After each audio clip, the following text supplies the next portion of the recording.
what would you say to someone who kind of is feeling like, yeah, okay, I really want to do this, but this is, you know what, I'm shitting a brick right now. I'm absolutely terrified. Like, what would be your tips for someone who's just feeling a little bit scared of the concept of bringing in something very technical and logical in what is often seen as a very creative career path?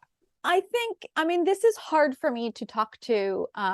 It's a little because I've described myself as one of those weird people who has a muse, but she's in a very tidy box. Like I'm like the weird thing that happens when a scientist becomes a creative, right?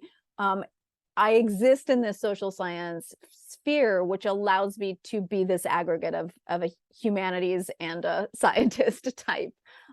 So it's very natural for me to systemize. But like the fact is, especially if you're going to do indie in any way, you have to learn systems. Like you're going to be inputting data to a vendor. Even if you're just using Amazon, you have to figure out Amazon categories and keywords. You're going to like, and this, yes, those are verbs, but really they're bits of information that you're inputting, and using numbers is just like bits of information being inputted. It's not that different.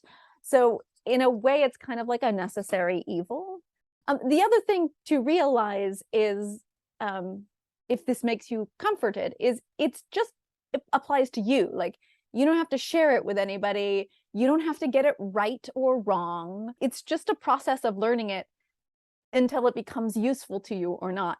It may not be useful to you and you may not like it and you may not never want to use it. But that just means that your time online or whatever it is you're trying to understand about your life is going to be less efficiently spent. And if you're okay with that, that's fine. Like if you're somebody who is on Twitter just because you enjoy Twitter, then it doesn't really matter whether it's effective for your career or not. This is not a life or death situation. It's just very useful information to have if you want to have it and can learn about it. But yeah, and it's mostly just like as a time saving and money saving technique. And just to understand, when other people tell you to do something or give you pieces of advice about your career, whether it's actually going to work for your particular life state. But if you're the kind of person who likes to just go ahead and try it anyway, and if you don't mind throwing money at something for a little while to see if it feels like it's working for you or not, then you can go ahead and do that. It's your money and it's your career. So yeah, I mean, I think you can tell I just get bushy-tailed and bright-eyed about the idea of like really understanding it and really hacking it for myself, but and then being able to like challenge accepted notions of what's effective within when other people are talking about it, because I have the data to back it up, right? And it's only data on my own career, but it's still data. And that's kind of more where I am kind of creatively with it than anything else. But like anything statistically relatable, it can be hacked and converted and made to look good and made to give the wrong information. That's the nature of stats. Never trust a statistician that has a perspective. I think also no one cares as much about your books as you do. No one will ever care as much, no matter how much they love you. So true.